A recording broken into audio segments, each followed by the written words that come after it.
Welcome to Campaign 2023 in Mansfield. I am Steve Cosio with the About Mansfield podcast. And to my left, now I know this is audio only, so you're going to have to just imagine that, yeah, she is actually to my left, is from the Mansfield Record, the managing editor. And it is my pleasure to be partnering with the Mansfield Record. This is Amanda Rogers, and you're going to get up nice and close to that microphone. Say hi to the Mansfieldians. Hey, how are y'all? And so it's been great partnering with the Mansfield Record and doing each of these candidate interviews. I mentioned in the past and mention again, if you want to subscribe to the About Mansfield podcast, head on over to my website, which is aboutmansfield.com. And there is a little form right there on the homepage. Just enter your email address. Boom, you get notifications every time there's a new podcast. If you want to subscribe to the Mansfield Record, Amanda, how do people subscribe to the Mansfield Record? You go to mansfieldrecord.com and you click on subscribe. It is free. And you will get weekly blast of what is going on in Mansfield. There you go. Your weekly source for news, whether it's by audio or by website in written form. It's been a pleasure so far pairing up and partnering with you. Thank you, Steve. In the studio today, in fact, why don't you go ahead and introduce our studio guest, and I will yield the first question to you. Hi, we are excited to interview Gary Cardinale, who is running for Place 6 on the Mansfield City Council. Gary, you have been a fixture. You and your wife have both been a fixture at City Hall for a very long time. How long have you lived in Mansfield, and how long did you work for the city, and in what capacity? I have been here since 1990, so 30 plus years. My wife's family actually has been here since 1935, a long time. So I've been around the city and involved in the city for seems like decades. Well, in fact, it is decades. So, oh man! And you worked for the city for how long? 30 years. 30 years. 30 years. And what was your title with the city? At first, I ran our jail that held federal prisoners for 7 years, and then I was brought down to the budget and purchasing office, and I've been the budget and purchasing officer for 23 years. So I've seen a lot of change. Broad Street was 2 lanes, Country Club was 2 lanes, no Heritage Park, or just a little bit of Heritage Parkway. And so I've seen quite a bit of change throughout the city. So it's been I love the city. City's been extremely good to my family and I. So I have nothing but good things to say about Mansfield. The question of the day: why are you running for council? It's really, I retired. We bought a little condo up in Granbury, and I said I should have done this 3 years ago. But I started driving around, and my wife kept complaining, "Gary, do you realize how bad traffic is?" I said, "No." I came home from work and mowed the lawn and, sat at our pool. And I'm like, no, it's not really that bad. So I started driving around and I'm like, wow, it really is bad. I said, has it ever been this bad? And she said, it's been that way for a couple of years. And I said, wow, I did not realize how bad traffic was. And of course she'd come home and say, well, there's another wreck at Matlock and Debbie, or there's another wreck at Broad and Main Street. And she kept telling me that. And I'm like, wow. So I started driving around more, had more time to drive around, sure, obviously. And, she's right. And of course, as you know, Steve, we live over in the Arbors, so we're right behind Fire Station 3. And boy, that's going all the time. We hear that a lot. A lot. I don't know if it's, I'm sure it's not all accidents, but seems like Matlock and Cannon is prime real estate for accidents. It seems like so, and of course our population has increased. Mm-hmm. I thought, wow, and then I just started to notice some things that I was a little concerned with when I left. So I'm like, oh, this is we're getting a little wild with growth here. I started noticing the apartments popping up, and I'm like, wow, lots of apartments. Now, percentage-wise, it probably, I know that there's been some data out that says, well, we really don't have that many apartments in Mansfield. Well, that may be true, but the fact is, this is kind of my theme, your eyes don't lie. There's a ton along 360. Obviously, they're going in off of Regency Parkway now. Down here, there's some other apartment complexes that are proposed, and I'm concerned that those are going to drive traffic along our arterials and our major thoroughfares. Obviously, we have 4 major intersectors that come in here, and then, of course, you're bordered by 360 and 287. So I thought, maybe we need to rethink this. Every time I saw a council meeting, we were proposing a new mixed-use development with apartments. Not that apartments are bad. What's bad is the traffic it creates and the strains on your infrastructure, because it just does. It's just common sense.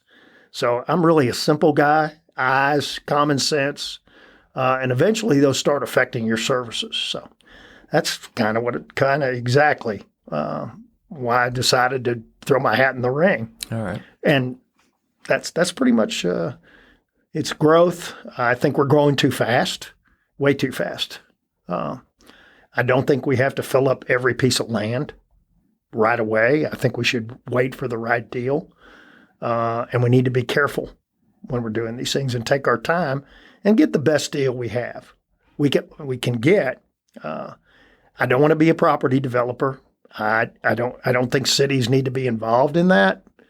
I think you get in a trick bag when you do that. Yeah. You tend to overpay for property when you don't have to. And you're kind of getting in an area you don't need to be in. So just a few of those things that I'm concerned with, honestly. Mr. Cardinale, you said that we're growing too fast. And, I mean, we've been here since 2000. Yes. We've seen, holy cow. We have. What would you do to slow growth at this point? Some people are like, this is a train and we can't get off. Right. I've heard that before also. Everybody's grown everywhere around. I think you need to diversify your tax base to start. In other words, commercial, industrial developments are good. I mean, people come into work. I think by putting more apartments, I think at last count, there's about 1,000 apartments proposed, more coming in. I think that's a lot of apartments. And I think we need to stop that until our infrastructure catches up. Our infrastructure can't keep up. You can go to Lone Star Road. Well, y'all know anywhere in the city, Lone Star Road, Broad. We've got the HEB coming in, which I'm elated about. But that corner is going to be filled with traffic, especially around the holidays and during school. Right. And we've got them going all over the place. And we're also we're putting apartments in all over the city. It's not like we're off of 360 apartments are going in. They're going everywhere.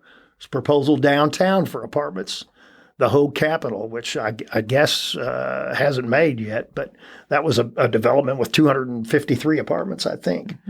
There was a proposal that was floating around for 653 apartments along the Wisteria Magnolia corridor. That's kind of right in the middle of an industrial area, and that makes absolutely no sense to me. But, and I also think we need to have a definite land use plan. And I know your wife had worked on that, Steve. But I think we need to develop that before we start putting developments in areas and then build our land use around those plans. I think that's kind of a mistake. And the other thing is we need to listen to our residents. I'm not opposed. I lived in an apartment for 4 years while I went to school. When I was at Missouri, I lived in a dormitory. That was an efficiency, basically, and that was a pretty nice efficiency. So I'm not opposed to apartments, but I think growth is starting to affect us. And I think in an effort to reduce let's slow down and stop some of that and let our infrastructure catch up. They say that there's about 25% empty space left. Correct. In Mansfield. What would you do with that space? Well, I think a couple of things, and I can cite a couple of examples to you. The largest taxpayer in this town, despite what we've heard. I mean, it's in the city's budget document. Imagine that. I know where to go look at it. But is Mauser Electronics. Sure. It's a distribution warehouse. It's a manufacturing distribution. It pays $170 million in taxes in this city. Taxable value, excuse me, not $170 million in property tax. The value on it. It also contributes to the city.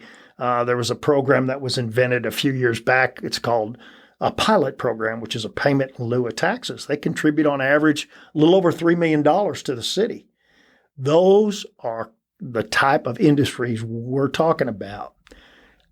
And I know there's a lot of pushback on this, but I don't think, I don't remember the name of it. I was out there the other day where the studio complex, I think that's a great concept.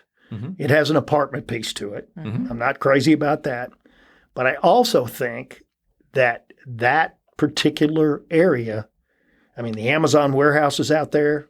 Klein Tools is out there. I would like to move that out of that industrial area. Let's put it in an area where it makes sense, where if you're bringing in people from the outside that are coming from the airport mm-hmm. or driving in, put it along a major thoroughfare near some hotels. That's out there. But if someone's working 6 months on a let's say Yellowstone was being yes. recorded here in Mansfield, wouldn't that be part of the apartment that those directors, producers, camera people would it could be. So they'd be more short-term apartments. It could be. But as you know, there's a lot of discussion about this too. There's mm-hmm. a lot of Airbnb, VRBO discussions, those kind of things. Also, the hotels would love to have that business. Honestly, right now the council goes out of town every year, 70 to 80 miles out of town to have a retreat. I don't understand that. They spend thousands of dollars doing that. That money needs to come back in.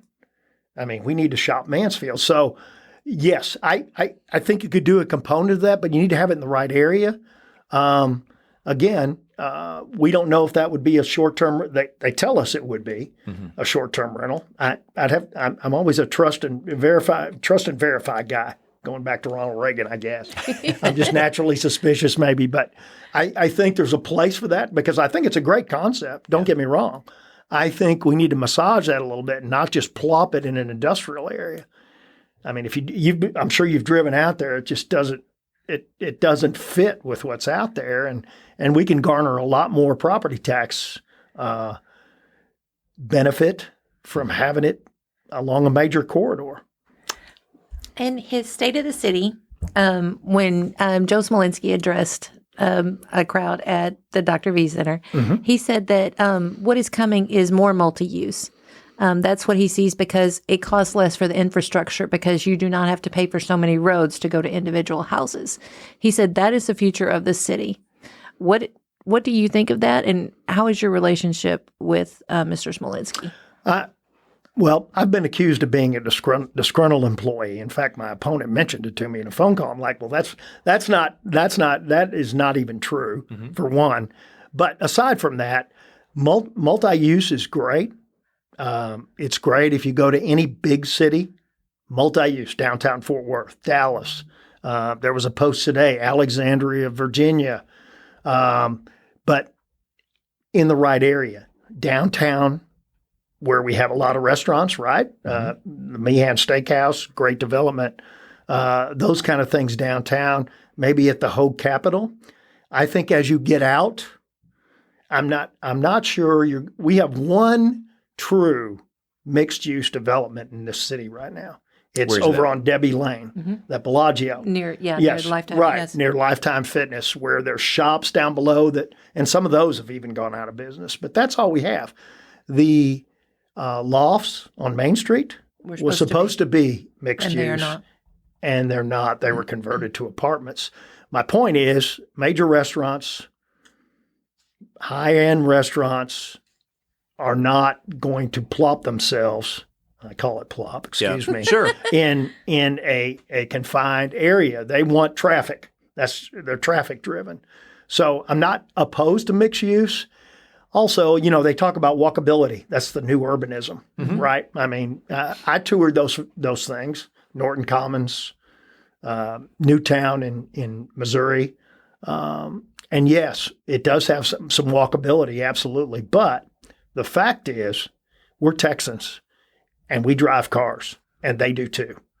And we drive big cars and big trucks.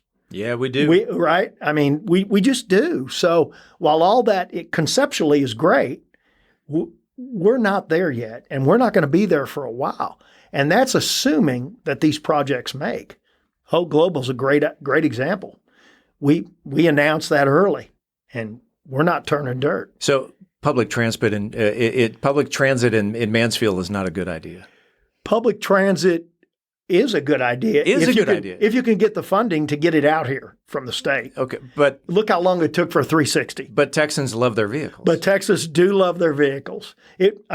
Obviously the trains going into Dallas and Fort Worth. Sure. I'm not sure about what you mean by public transit as far as like. If the municipalities, let's say sure. Mansfield, Arlington, Midlothian, all worked out a bus system where sure. maybe I could walk down to the corner and take the bus to UTA and be a professor or sure. or a student. Sure. Having a bus system I got you. Roll through Mansfield. I think conceptually it's a great idea. As a practical matter, again, we like our cars and trucks, and we like to drive. And the other thing is, in July, I'm not probably walking anywhere much. I'm driving my car. I imagine from June to October, I'm in a car driving somewhere. Now, would I walk to a coffee shop, the Flying Squirrel downtown or Main Street Tacos? Sure, if I lived down there, probably I would, but I'm not going to walk all the time. And and there's no grocery store close. I'm not walking to the grocery store, and I can only eat Main Street Tacos, which, by the way, I love so many times. And I can only afford Meehan Steakhouse once in a while, although it's fantastic. So where we're going to put these developments, people are still going to drive. I don't care if you narrow the streets. I've been involved in all this. You narrow the streets and you do all that kind of stuff. People are going to drive. Eventually, we're going to get there.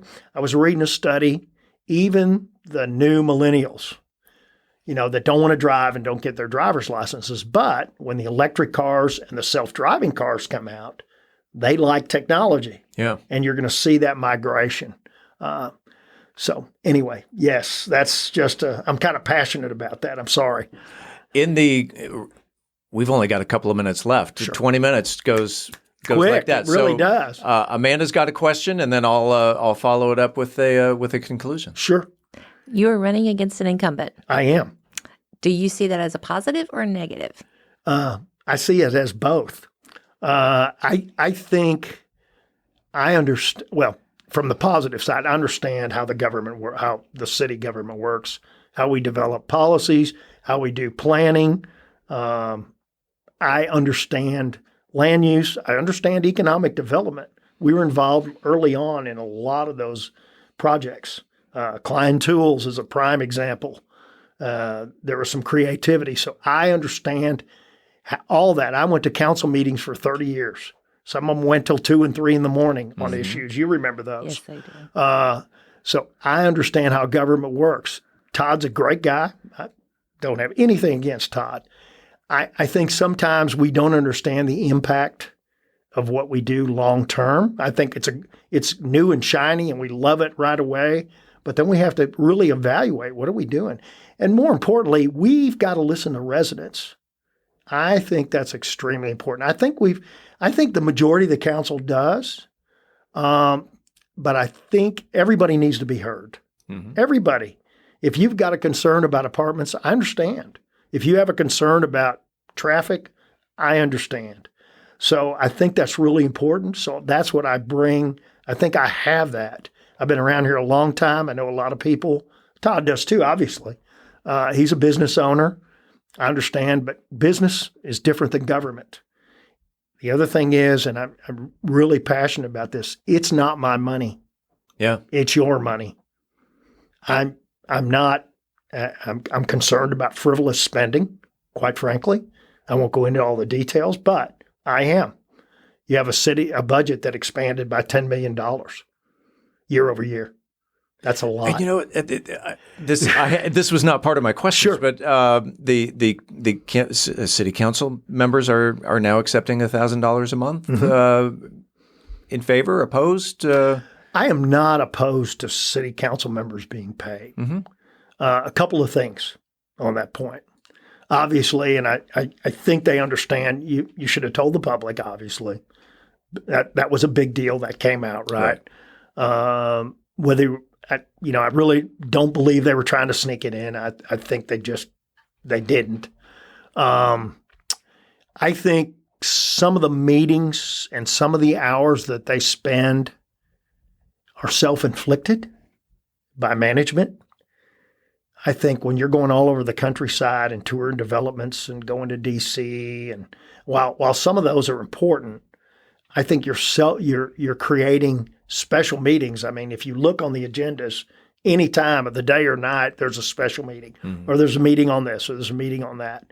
I think some of those hours are self-inflicted, and I get the push, and that's part of my let's slow this thing down. We don't have to fill up 25% of our vacant land right away. We could do that. It took us a long time. It took 30 years to get 360 down here. Literally. It took 30 years. I mean, are we really in a hurry? And the argument about my kids can't afford to live here. Well, at 25 or 26, I couldn't have afforded a big house either. But as I moved in, got better employment, I was able to afford a house or a town. I want people to invest. I want you to be, I'm a property owner. That doesn't mean density's bad. You could have downtown's a prime example of some of those houses down there. Sure. They're dense, but they're great properties, in my opinion. So I hope that answers your question. I'm sorry. It does. Didn't mean to go off. That's great. Gary Cardinale running for City Council Place 6. Yes. If someone wanted to reach out and ask more questions of candidate Gary Cardinale, how can they reach out to you? Well, I have a Facebook page. It's Cardinale for Council. .com. They can call me at CardinaleGary or email me at CardinaleGary.com. Pretty simple. I keep it simple. Or call me on my cell phone, 817-504-2629. I'll be happy to answer your questions. Call or text. Early voting starts on April 24th, runs through May 2nd. Election Day is Saturday, May 6th. Gary Cardinale, good luck on May 6th. Thank you. I appreciate you having me. Thank you so much. You're welcome.